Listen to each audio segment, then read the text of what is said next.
আসসালামু আলাইকুম, সবাইকে স্বাগতম। আজকে আমরা শিখব রিকো মেশিনে কিভাবে একটি ইউজার ক্রিয়েট করতে হয় এবং ইউজার ডিলিট করতে হয়, প্লাস একটি মেশিনের ব্যাকআপ রাখা যায়।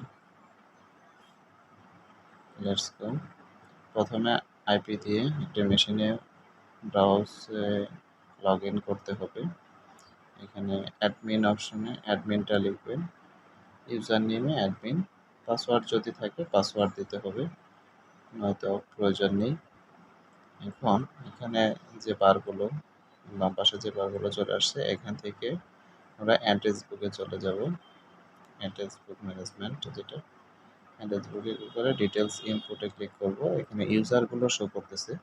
আমি ফার্স্ট একটি ইউজার বা দুটি ইউজার সিলেক্ট করে ডিলেট অপশনে ক্লিক করলে ডিলেট, কনফার্ম করলে ডিলেট হয়ে যাবে।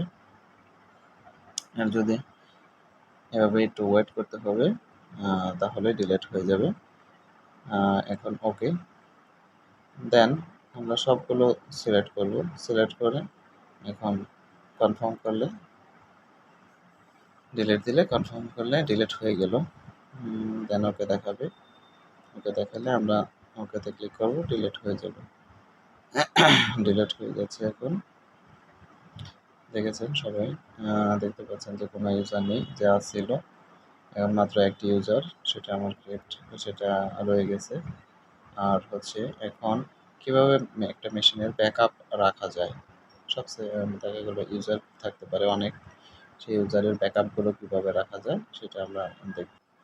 এখন আমরা দেখব কী করে একটি মেশিনের ব্যাকআপ নিয়ে সেটা আবার রিস্টোর করা যায়। এখানে দেখেন ব্যাকআপে ক্লিক করলে একটা ব্যাকআপ ফাইল নেমে গেল, ব্যাকআপ ফাইলটা নেমে গেল ডাউনলোডে। এই ফাইলটা আমরা সিলেক্ট করব, আবার দেন এখান থেকে আমরা রিস্টোরে দেখাইতে দিলে সেটা আবার আপলোড হয়ে যাবে। যেমন আমি দেখাচ্ছি, এখানে যেমন ব্যাকআপ ফাইলটা আমি রেখে দিচ্ছি, সেটা রয়ে গেল। এখন এখানে চয়েস ফাইলে ক্লিক করে ওই ফাইলটা দেখাই দিলেই, এখানে রিস্টোরের এখানে ওই ব্যাকআপ ফাইলে ক্লিক করে আমি এই ফাইলটা দেখাই দিচ্ছি। এখানে এই ফাইলটা রিকো, এখানে যে মডেল অনুযায়ী নামটা আছে সেই মডেল অনুযায়ী ওখানে ক্লিক করে দেন ওকেতে ক্লিক করলে এইভাবে আপলোড হতে থাকবে।